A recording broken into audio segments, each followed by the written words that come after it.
Bismillahirrahmanirrahim. Assalamualaikum warahmatullahi wabarakatuh. Halo teman-teman semua, pada kesempatan kali ini saya akan menjelaskan materi mengenai implementasi kebijakan kesehatan. Baik, sebelum membahas dan menjelaskan materi, terlebih dahulu perkenalkan, nama saya Ekawati Arif dengan NIM 210304501042 dari kelas D Program Studi Administrasi Kesehatan Fakultas Ilmu Keolahragaan dan Kesehatan Universitas Negeri Makassar. Sebelum mengenal implementasi kebijakan, terlebih dahulu kita harus pahami definisi dari kebijakan kesehatan, di mana kebijakan kesehatan merupakan sekumpulan keputusan yang dibuat pemerintah berhubungan dengan kesehatan. Kebijakan kesehatan bertujuan untuk meningkatkan derajat kesehatan masyarakat yang optimal. Kebijakan inti mengenai kesehatan nasional dirumuskan dalam Undang-Undang Nomor 36 Tahun 2009 tentang Kesehatan dan Peraturan Presiden Nomor 72 Tahun 2012 mengenai Sistem Kesehatan Nasional.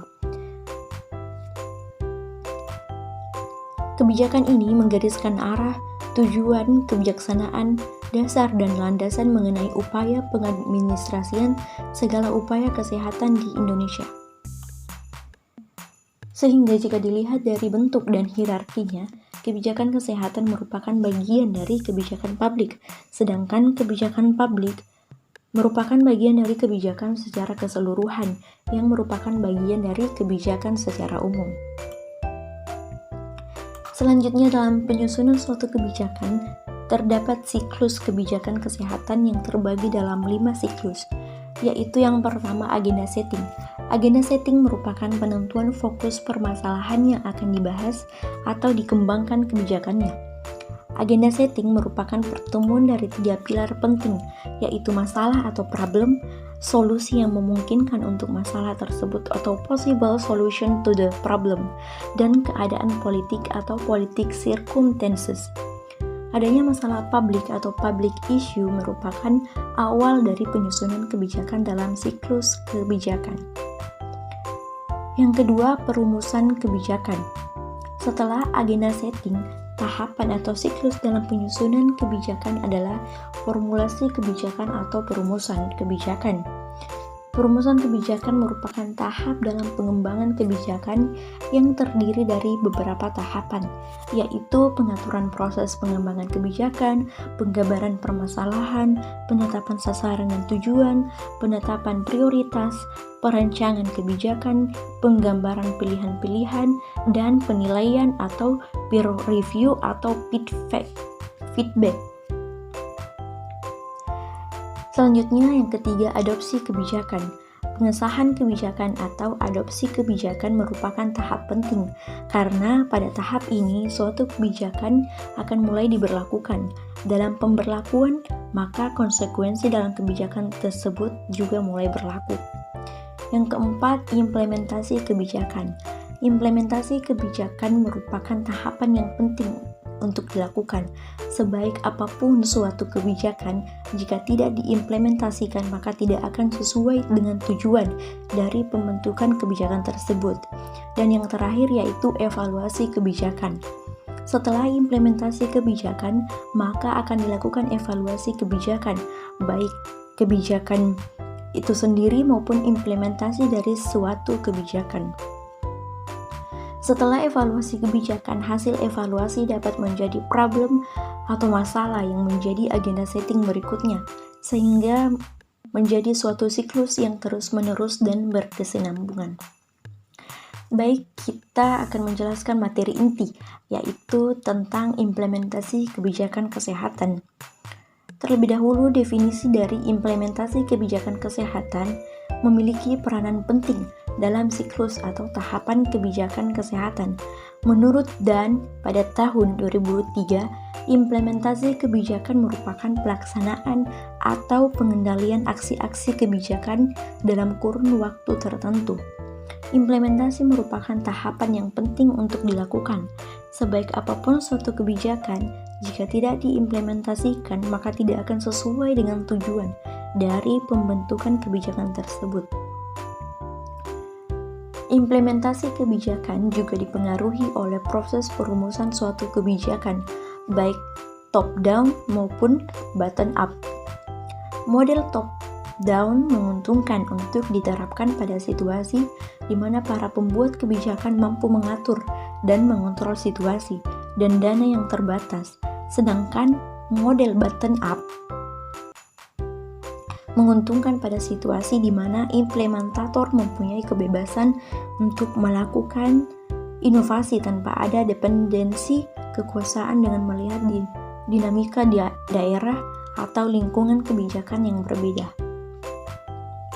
Selanjutnya, dalam implementasi kebijakan terdapat beberapa model implementasi kebijakan, di mana model implementasi kebijakan ini dipengaruhi oleh beberapa faktor.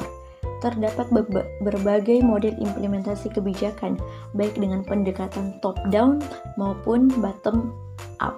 Di antaranya adalah model George Edward, model Grindel, model Van Meter Van Horn, model Gogin, model Smith, dan sebagainya.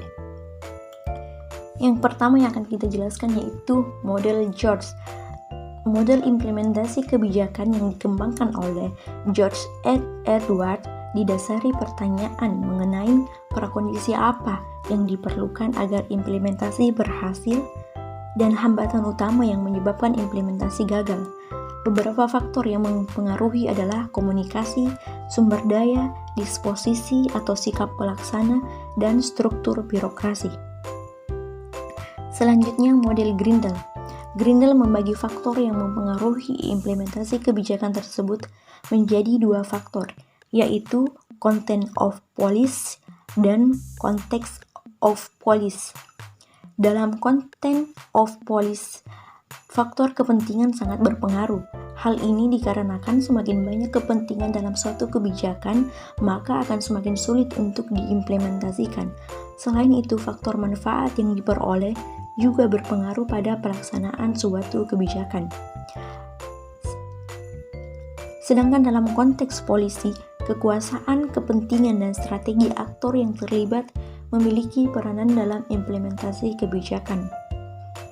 Selanjutnya, model Van Meter Van Horn.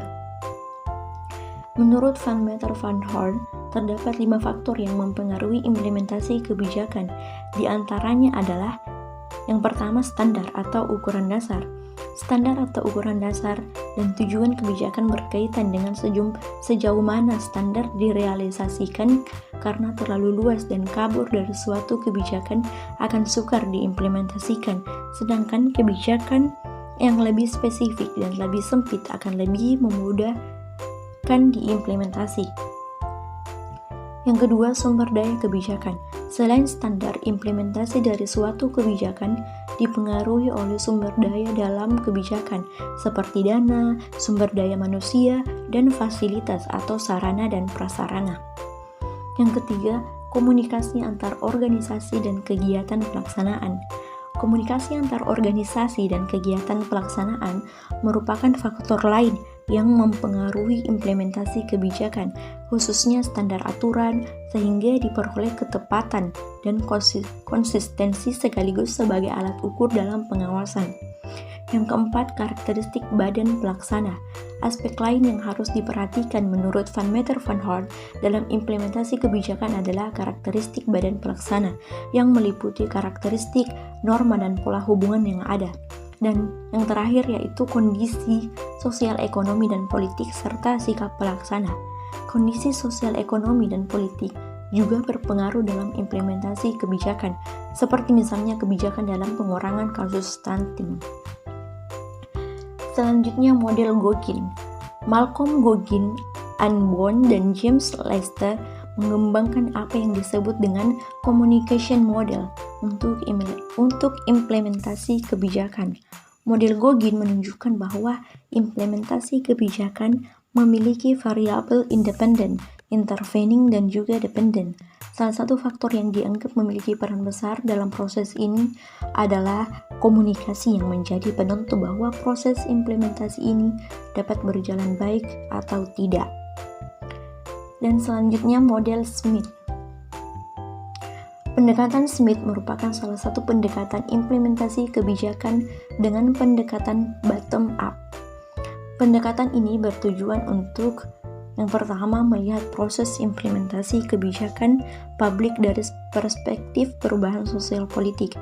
Yang kedua, dilakukan terhadap kebijakan pemerintah yang bertujuan untuk mengadakan perubahan atau perbaikan pada kelompok sasaran berdimensi target group. Dan yang ketiga, merupakan bagian dari stakeholders yang diharapkan dapat mengadopsi pola interaksi yang diinginkan. Variabel kebijakan dalam model Smith diantaranya yaitu yang pertama, idealized policy, yaitu pola interaksi yang diidealkan untuk perumus dengan tujuan mendorong target group untuk melaksanakan kebijakan. Yang kedua, target group, yaitu bagian dari stakeholders yang diharapkan dapat mengadopsi pola interaksi yang diinginkan.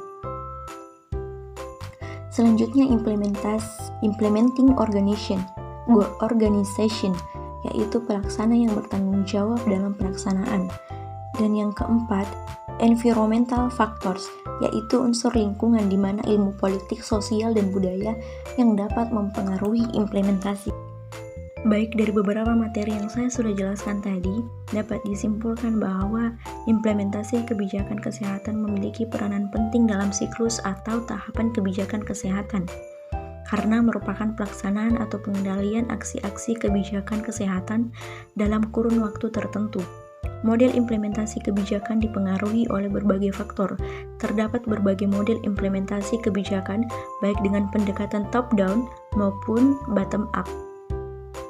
Sekian yang dapat saya jelaskan, kurang lebihnya mohon dimaafkan.